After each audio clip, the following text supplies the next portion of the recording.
I remember the smell of the antiseptic. It was sharp. Ugh. It sat in the back of my throat like a swallowed coin. The recovery room was quiet. Too quiet. I blinked, trying to clear the fog of anesthesia from my brain. The lights overhead were harsh fluorescent strips that buzzed like angry insects. I tried to sit up, but a sharp, hot line of pain seared across my abdomen. I gasped, falling back against the pillows. "Easy, Chloe. Easy." It was a nurse. Her name tag said Brenda. She had kind eyes, but her mouth was set in a tight, pitying line. I knew that look. I had seen that look 1,000 times in my life, usually directed at me by teachers who realized my parents forgot to pick me up, or neighbors who saw me mowing the lawn while my brother Kyle played video games inside. "Where are they?" I croaked. My throat felt like sandpaper. "My mom? Dad?" Brenda looked away. She adjusted the foredrip, fussing with the clear plastic tubing. "They aren't here, honey." Did they go to the cafeteria?" I asked. Hope is a stupid, resilient thing. Even when you know better, it tries to breathe. "No," Brenda said softly. "They left about an hour after you went into the OR. They left a note." She reached into the pocket of her scrubs and pulled out a folded piece of hotel stationery. I took it with a trembling hand. "Chloe, we waited as long as we could, but the flight was boarding. We couldn't miss Kyle's rehearsal dinner. We know you're strong. You've always been the independent one. The surgery is routine, you'll be fine. We'll call when we land in Tuscany. Don't be dramatic about this. Family comes first and Kyle needs us right now. Love, Mom and Dad. P.S. We had to move some funds around for the venue deposit. We'll talk about finances when we get back." I stared at the paper. The words swam. "Don't be dramatic." I had a 6-inch incision in my stomach where they had just removed a tumor the size of a grapefruit. They didn't know if it was benign or malignant yet. I was 23 years old. I was alone. And they were flying to Italy. Segment 1 to 500 words. I didn't cry. That's the funny thing about hitting rock bottom. When you finally land, the shock takes over before the pain does. I laid there for 3 hours. I watched the clock on the wall tick. 1 p.m., 2 p.m., 3 p.m. At 4 p.m. Dr. Eris walked in. He was a tall man, gray-haired, stern but gentle. He had been my specialist for 6 months. He knew how scared I was. He knew I had saved every penny from my job as a data analyst to pay for this surgery because my insurance deductible was astronomical. He stood at the foot of my bed. He wasn't holding my chart. He was holding a sleek black leather folder. "Chloe," he said. "How is the pain?" "Manageable," I lied. "Felt like fire." "The tumor is out," he said. "We sent it to pathology. We should know in 48 hours. But looking at it, I am optimistic." I nodded. "Hey, good. Can I go home tomorrow?" "We need to monitor you," he said. He paused. He looked at the empty chairs beside my bed. "Are your parents coming back?" "No," I whispered. "Italy. My brother's wedding." Dr. Eris's jaw tightened. I saw a flash of anger in his eyes, but he suppressed it quickly. "Professionalism." "I see," he said. "Well, we have a bit of an administrative issue, Chloe. I wanted to handle this personally so you didn't get a shock from the billing department." My stomach dropped, and it wasn't from the surgery. "What is it?" I asked. "I paid the deposit. I transferred the $30,000 last week. I have the confirmation number." "The transfer was reversed," Dr. Eris said. The world stopped. "What?" 2 days ago, Dr. Eris said. "The funds were pulled back. Insufficient funds in the source account." My hands started to shake. "We had to move some funds around," the note said. "They took it," I whispered. "They emptied my medical savings. $30,000. Took me 3 years to save that. I drove a 10-year-old Honda. I ate ramen. I lived in a studio apartment the size of a shoebox. I saved that money because I knew I was sick and I knew they wouldn't help me. And they stole it. For a venue deposit. For Kyle. I can't pay," I stammered, panic rising in my chest, setting off the monitors. Beep. Beep. Beep beep beep. "I don't have it. I'll have to. I don't know." "Chloe," Dr. Eris said sharply. He stepped forward and put a hand on my shoulder. "Sup. Breathe." I sucked in a jagged breath. You don't have to pay, he said. He opened the black leather folder. Inside was a receipt. It was printed on thick paper. It itemized the surgery, the anesthesia, the hospital stay. Total, $42,500. At the bottom, stamped in red ink, paid in full. I don't understand, I said. Who? Your grandmother called me yesterday morning, Dr. Eris said. She wanted to confirm the time of your surgery. Nana. I frowned. My parents told her. They told her I wasn't having surgery. Dr. Eris went very still. What did they tell her, Chloe? They told her I was in rehab, I said, the shame burning my cheeks. They told her I had a relapse and was going away for a month to get clean. They didn't want her to worry about the tumor because of her heart condition. Dr. Eris slowly pulled a second piece of paper from the folder. It was a printout of an email. From linda.miller@email.com to dear.eris@hospital.org. Subject: Chloe Miller cancellation. Dr. Eris, sadly we must cancel Chloe's procedure. As we discussed, our daughter is struggling with substance abuse issues and has decided to check into a facility in Arizona instead. We will be in touch when she is stable. I stared at the email. They didn't just steal my money. They tried to cancel my surgery. They tried to leave me with a tumor growing inside me so they could go to Italy without guilt. She didn't believe them, Dr. Eris said. His voice was low. She called the hospital directly. She asked for me. We had a long conversation. She paid the bill over the phone, Chloe. Wire transfer. Cleared this morning. He handed me the receipt. She also asked me to give you this. He handed me a small cream-colored envelope. I recognized the handwriting immediately. Sharp, angular script. I opened it. My brave girl. Do not panic. Everything is paid for. I am sending a car for you the moment you are discharged. You are coming to my estate. You will recover in peace. Do not answer your phone. Do not text them. Let them believe their lie is working. We have work to do. Love, Nana. I looked up at Dr. Eris. Tears were finally spilling over, hot and fast. Why didn't she come? I asked. She wanted to, Dr. Eris said. But she said if she came here she would cause a scene that would raise your blood pressure and I forbade it. She is waiting for you. I held the receipt against my chest. It felt like armor. My parents were in the air right now. Probably sipping champagne in first class. Laughing. Talking about how tough their life was with a troubled daughter. Spending my life savings on flowers for Kyle. I looked at my phone on the side table. It was buzzing. A text from Kyle. Bro, hope your rehab goes well. Don't embarrass us. I turned the phone off. I didn't answer. I didn't scream. I just laid back against the pillows and let the cold fury settle into my bones. It was a new feeling. It wasn't sadness. It wasn't grief. It was clarity. They thought I was weak. They thought I was the doormat they had wiped their feet on for 23 years. They thought they could steal my life, my health, and my dignity, and I would just say, it's okay, family comes first. I looked at the receipt again. Paid in full. Dr. Eris, I said, my voice steady for the first time. When can I be discharged? Tomorrow morning, he said. If your vitals hold. They'll hold, I said. I have somewhere to be. The silence in the room wasn't lonely anymore. It was heavy. It was pregnant with potential. I closed my eyes. I imagined my parents landing in Rome.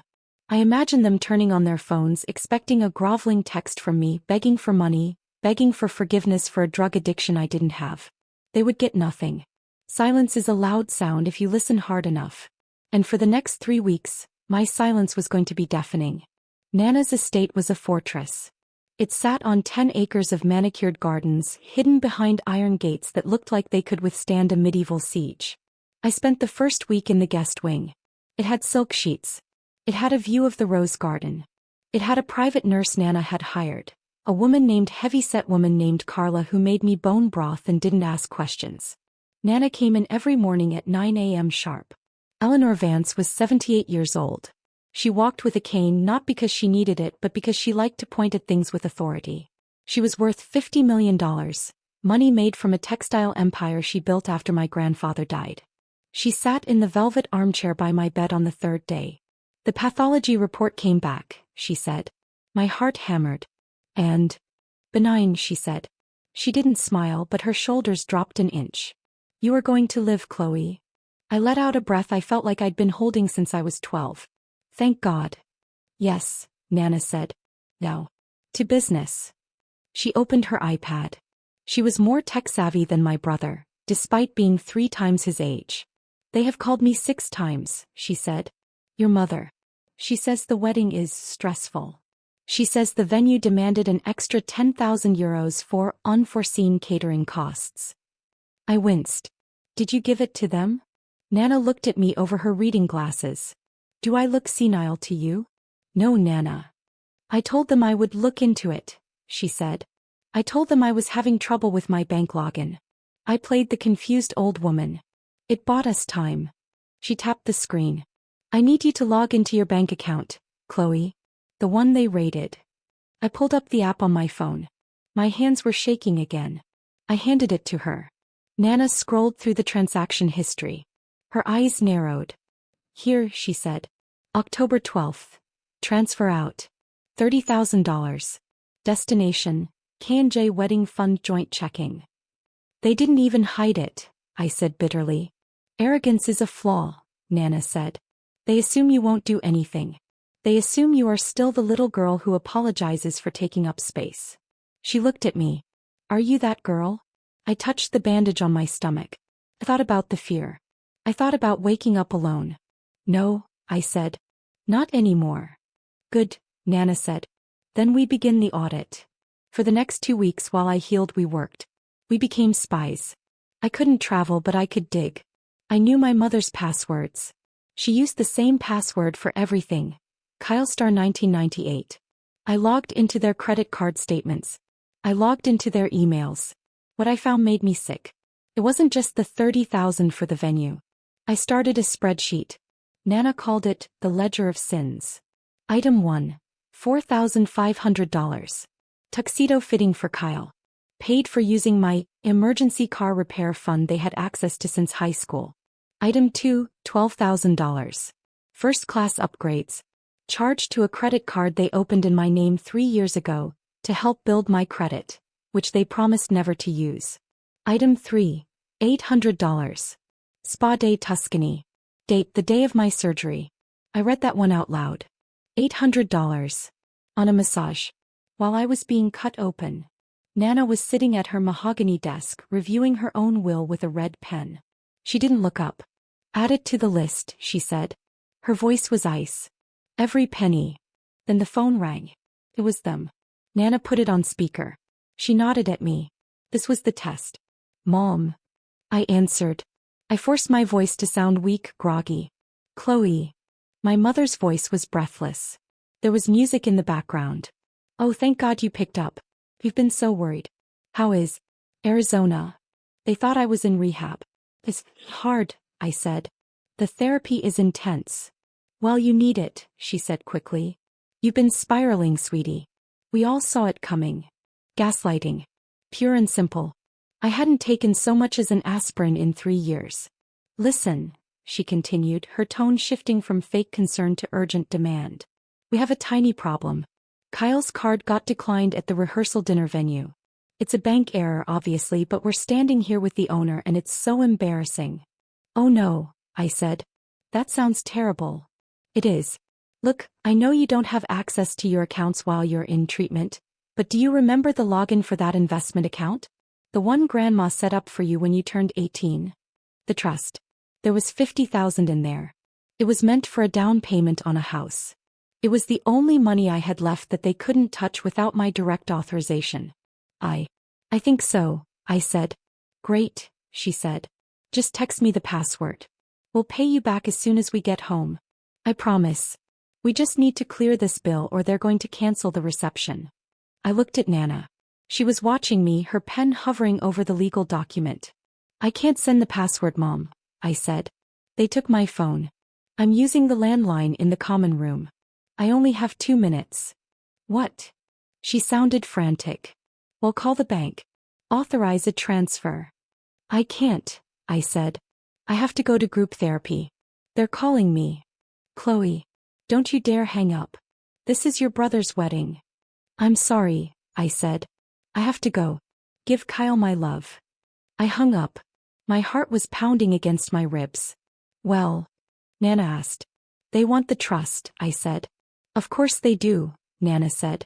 They've spent everything else. She stood up. She walked over to the safe behind her painting of the Amalfi Coast. She spun the dial and pulled out a thick document bound in blue paper. Her old will. $50 million, she said. Divided 3 ways. Mark, Linda, and Kyle. With a small stipend for you because your parents convinced me years ago that you were irresponsible with money and would just blow it. She tossed the document into the fireplace. She struck a match. We watched the paper curl and blacken. We watched the future they thought they had turned to ash. I spoke to Mr. Henderson, my attorney, Nana said. He is drafting the new version. But to make it stick, to make sure they can't contest it by claiming I was manipulated or mentally incompetent, we need indisputable proof of their character. We have the theft, I said. We have the lies about my addiction. We need more, Nana said. We need them to admit it. In public. How? Nana smiled. It wasn't a nice smile. It was the smile of a shark that just smelled blood in the water. They come back in 3 days, she said. I am hosting a welcome home dinner. I told them I have a big announcement regarding the estate. They'll think you're dying, I said. Exactly, she said. They think I'm dying and they think they're about to cash in. Greed makes people stupid, Chloe. We are going to let them be very, very stupid. I spent the next 3 days preparing the trap. I went to the bank with Nana. We printed certified copies of the transfers. I went to the hospital. I got a signed affidavit from Dr. Aris stating exactly what my medical condition was, and confirming the email regarding the drug addiction lie. I printed screenshots of Kyle's Instagram. Photo. Kyle popping a bottle of Dom Perignon. Caption. Living the dream. Hashtag blessed, hashtag self-made. Cost of bottle. $400. Source of funds. My surgery copay. Photo. Mom and dad on a yacht. Caption. Relaxing before the big day. Cost of rental. $2,500. Source of funds. My rent money. I compiled it all. I put it into a presentation. I loaded it onto a USB drive. The night before they returned, I sat in the library of Nana's estate. It was raining. The fire was crackling. I looked at the folder. It was heavy. It was a weapon. For years I had protected them. I had covered for Kyle when he crashed his car. I had lent Mom money she never paid back. I had listened to Dad complain about his investments that never went anywhere. I protected them because I thought that's what love was. I thought love was setting yourself on fire to keep someone else warm. But looking at the itemized list of how much my life was worth to them, $42,500 to be exact, I realized something. That wasn't love. That was predation. I was the host. They were the parasites. And it was time to take the medicine. They arrived at Nana's estate at 6 p.m. on Sunday. I watched them from the upstairs window. They looked tan. They looked rich. They pulled up in a rented Escalade. Kyle was wearing a suit that cost more than my car. His new wife, Jessica, was wearing a diamond bracelet that glittered in the porch lights. Mom and Dad got out laughing. Dad slapped Kyle on the back. They had no idea I was here. They thought I was in Arizona, doing yoga and crying about my addiction. I waited until they were settled in the drawing room. I could hear them through the floorboards. Mother. Linda's voice boomed. Look, well, we were so worried when you said you had an announcement. I am fine, Nana's voice was calm. Sit. Drink. So, Mark said. Italy was magnificent. Truly. You should have been there, Eleanor. A tragedy you couldn't travel. Yes, Nana said. A tragedy. And Chloe? Have you heard from her? Oh, Linda sighed. The sound of ice clinking against glass. She's struggling. The facility says she's resistant. It's heartbreaking, really. We've spent so much trying to help her. Have you? Nana asked. Thousands, Mark said. Tens of thousands. Just this month. We practically emptied our savings to get her into this program. I checked my watch. 6:15 p.m. Showtime. I walked down the grand staircase. I was wearing a black dress. I had makeup on for the first time in weeks. I stood tall. The incision on my stomach twinged, reminding me of my purpose. I pushed open the double doors to the drawing room. Hello, Mother. Hello, Father. The room went dead silent.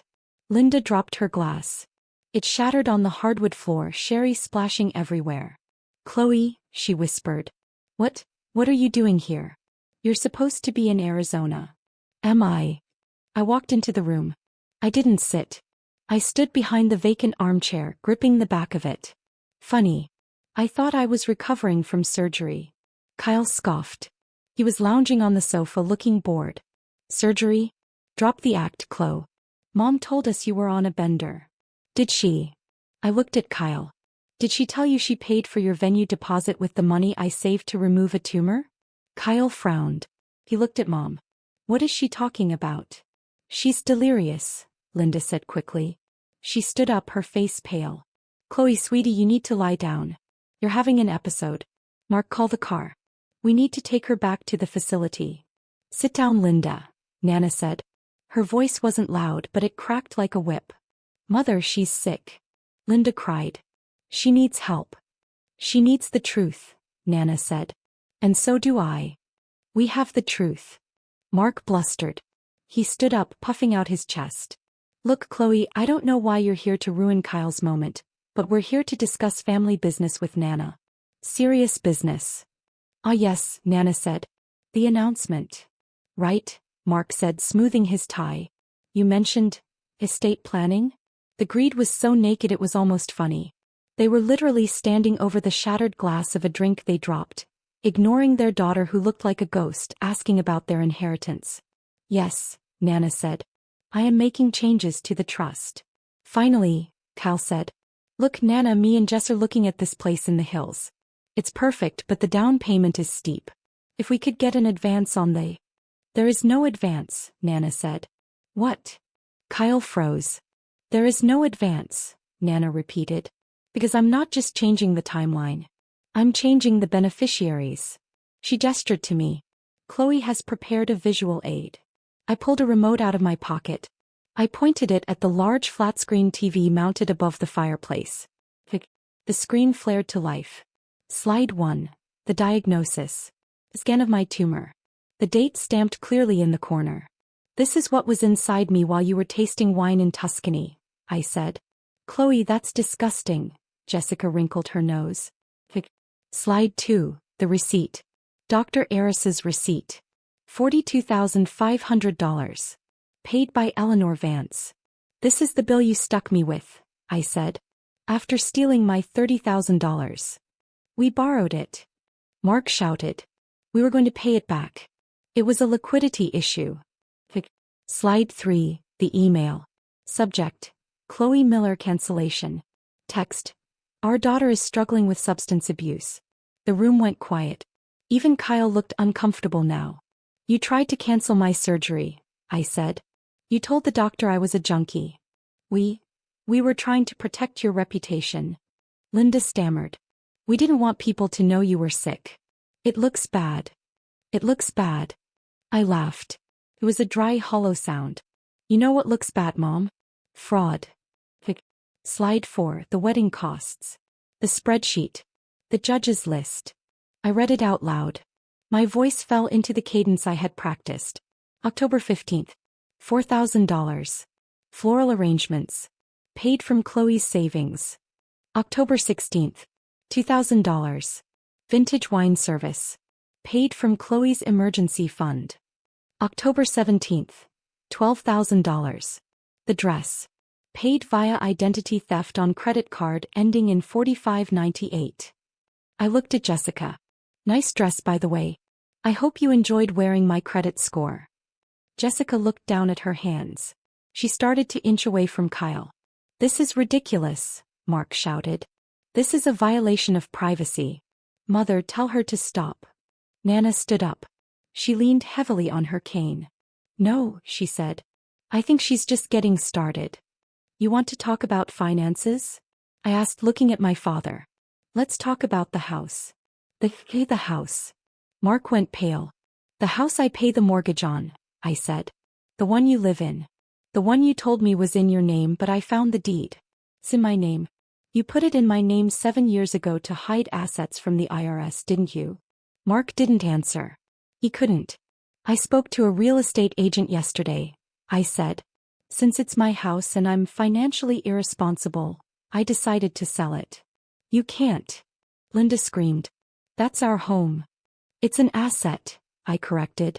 And I need to liquidate it to pay back the $50,000 Nana spent on my medical bills. You have 30 days to vacate. 30 days. Kyle yelled. Where are they supposed to go? Maybe they can stay in the guest room of your new house in the hills, I suggested. Oh wait. You can't afford that. The trap had snapped shut. They were struggling, fighting against the steel teeth, but every move just made it bleed more. You ungrateful little teach, Mark snarled, stepping toward me. The door to the library opened. A man in a gray suit walked in. Mr. Henderson. Nana's lawyer. And behind him 2 large men in security uniforms. I wouldn't do that, Mark, Mr. Henderson said. Mark froze. He looked at the security guards. He looked at Mr. Henderson. This is a private family dinner, Mark spat. It is a reading of the will, Mr. Henderson said calmly. He placed a briefcase on the coffee table. Thep. He opened it. Eleanor, Mr. Henderson said. Are you sure you want to proceed? Proceed, Nana said. She sat back down, watching them with cold, hard eyes. Mr. Henderson pulled out a document. The last will and testament of Eleanor Vance, he began.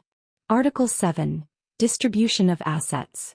The estate, valued at approximately $52 million, was previously divided equally among Mark Miller, Linda Miller, and Kyle Miller. Mark exhaled. See? She wouldn't. However, Mr. Henderson raised his voice. Due to recent events involving the embezzlement of funds from Chloe Miller and the fraudulent misrepresentation of medical necessity, a codicil has been added. He looked directly at Mark. Mark Miller and Linda Miller are hereby disinherited entirely. They shall receive the sum of $1 each, to preclude any claims of being forgotten. $1. Linda shrieked. It was a primal sound. $1. I took care of you. I visited you. You visited my bank account, Nana said. And Kyle Miller, Mr. Henderson continued. Kyle sat up straighter. I didn't steal anything. That was them. I just accepted the gifts. Kyle Miller is also disinherited, Mr. Henderson said. With the exception of a trust fund for any future biological children, to be administered solely by the executor. Who is the executor? Kyle demanded. Mr. Henderson pointed at me. Chloe Miller. The room seemed to tilt. Her.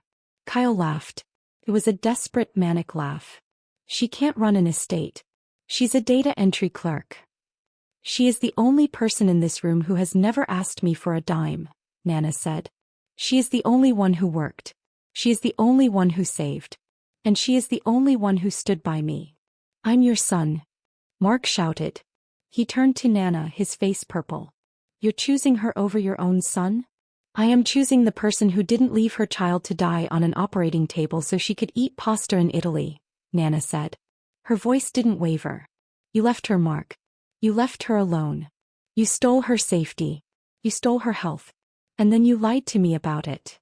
She pointed to the door. Get out. We're not leaving, Linda said, crossing her arms. This is my mother's house. I have rights. Nana nodded to the security guards. Escort them out, she said. If they resist, call the police. I believe Chloe has quite a file of evidence regarding credit card fraud and elder abuse ready to hand over. One of the guards stepped forward. Ma'am. Sir. Let's go. This isn't over. Mark shouted as the guard grabbed his arm. We'll sue. We'll contest this. You're mentally incompetent. I have a certificate of sanity signed by 3 psychiatrists dated yesterday, Nana said. Try it. They were dragged out. I watched them go. I watched my mother kicking and screaming like a toddler. I watched my father threaten lawsuits he couldn't afford. I watched Kyle try to slip out the back only to be blocked by the second guard. Keys, the guard said to Kyle. What? The Escalade, I said. I put the deposit on my card, remember? Before you maxed it out. It's in my name. Kyle stared at me with pure hatred. He dug the keys out of his pocket and threw them on the floor. I hope you die of that cancer, he spat. It was benign, I said. Unlike you. The heavy oak doors slammed shut. The silence rushed back in. Mr. Henderson closed his briefcase. I will file the paperwork in the morning. The eviction notice for your parents will be served by a courier at 9 a.m. Thank you, Arthur, Nana said. He nodded to me and left. It was just Nana and me. The fireplace crackled. The screen above us was still frozen on the spreadsheet. The evidence of their betrayal. Nana reached out her hand. I took it. Her skin was paper-thin but her grip was iron. Are you okay? She asked. I listened to the sound of the rain against the window. I listened to the absence of their demands.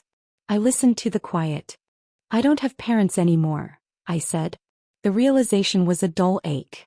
No, Nana said. You don't. But you have freedom. And you have me. I looked at the slide. Paid in full. I'm okay, I said. And for the first time in my life I meant it. 6 months later. I was in the garden. The roses were in full bloom, blood red and cream white. I was kneeling in the dirt, pruning shears in hand. The physical scars had healed. The incision line on my stomach was just a silver thread now. The emotional scars were tougher but they were fading too. Nana sat on the patio drinking iced tea. She looked healthier than she had in years. Without the stress of my parents draining her, she had thrived. Letter for you, she called out. I walked over, wiping the dirt on my jeans. It was a legal envelope. No return address, but I knew the font. It was from Mark. I opened it. Chloe. We are living in a 2-bedroom apartment in Fresno. Your father is working at a hardware store. I am working at a bakery. It is humiliating. We know we made mistakes. But we are family. Kyle's wife left him. He is sleeping on our couch. We are all suffering. Please. Talk to Nana. He listens to you. We just need a little help to get back on our feet. Just 50,000. So we can start over. Don't be heartless. I read it twice. Don't be heartless. I thought about the hospital room. I thought about the empty chairs. I thought about the text message. Don't embarrass us. I looked at Nana. Bad news, she asked. Just junk mail, I said. I tore the letter in half. Then in quarters. Then I dropped the pieces into the chimenea on the patio. I struck a match and watched the paper catch. The words curled and vanished. Family. Suffering. Money. Smoke.